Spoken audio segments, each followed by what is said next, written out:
అందరికీ నమస్కారం. మనము తెలుగుదేశం పార్టీ ముగ్గురు రాజ్యసభ సభ్యులను ఎంపిక చేయడం జరిగింది. ముఖ్యంగా ఈ ఎంపికలో మనకు ముఖ్యంగా 3 అంశాలను ప్రస్తావించాలనుకుంటున్నాం.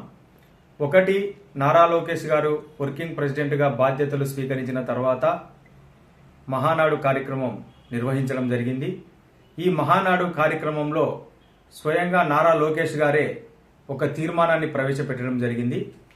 అదేంటంటే, రాబో కాలంలో జరిగే ప్రతి అంశంలో కూడా మహిళలకు మేము పార్టీ పరంగా కానీ ప్రభుత్వ పరంగా కానీ 33% రిజర్వేషన్ను కల్పిస్తామని చెప్పేసి ఆ రోజు తీర్మానం చేయడం జరిగింది. దానికి సంబంధించి తెలుగుదేశం పార్టీలో ఉండే ప్రతి మహిళలు కూడా ఆనందంగా వాళ్ళు నారా లోకేష్ గారిని పొగడ్తలతో ముంచెత్తడం జరిగింది. సంబరాలు చేసుకోవడం కూడా మనం చూసాం.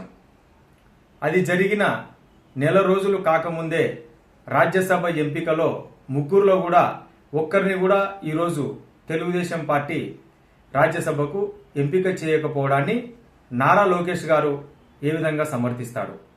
దేశంలోనే మేము అన్ని రాష్ట్రాలకు ఆదర్శం అవుతాం. మహిళా బిల్లు పార్లమెంట్లో ప్రవేశపెట్టినా కూడా సంఖ్యాబలం లేకపోవడంతో బిల్లు వీగిపోయింది. అయినా సరే పార్టీ పరంగా మేము నిర్ణయం తీసుకుంటున్నాం. మమ్మల్ని చూసి దేశంలో ఉండే అన్ని పార్టీలు కూడా దీన్ని అనుసరిస్తాయని చెప్పి నెల లోపలనే వాళ్ళు ఈ అంశంపై యూటర్న్ తీసుకోవడం మనమందరం గమనించాలని చెప్పేసి కోరుకుంటున్నాం.